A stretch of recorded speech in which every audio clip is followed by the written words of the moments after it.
And in fact అతను ఇంకో మాట కూడా చెప్పాడు, అదేంటంటే లింకన్ ని షూట్ చేస్తున్న టైంలో అతను అక్కడే ఉన్నాడంట. అండ్ ఇన్ఫాక్ట్ ఆ ఫోర్స్ థియేటర్ లో ఆ శబ్దాన్ని కూడా అతను విన్నాడంట.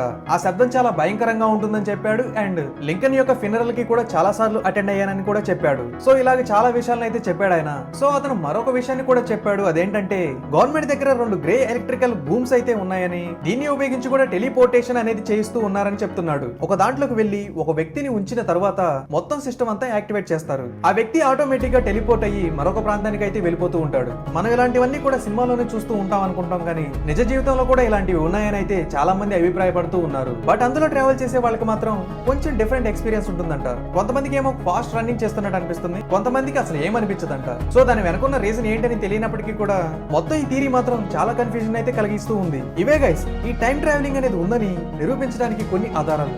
బట్ ఇంకా చాలా స్టోరీస్ ఉన్నాయి, కానీ అది నిజమా కాదా అని ఎవరికీ కూడా పూర్తిగా అయితే తెలియదు. ఈ టైం ట్రావెలింగ్ గురించి మీరేమనుకుంటున్నారో కింద కామెంట్ చేయండి.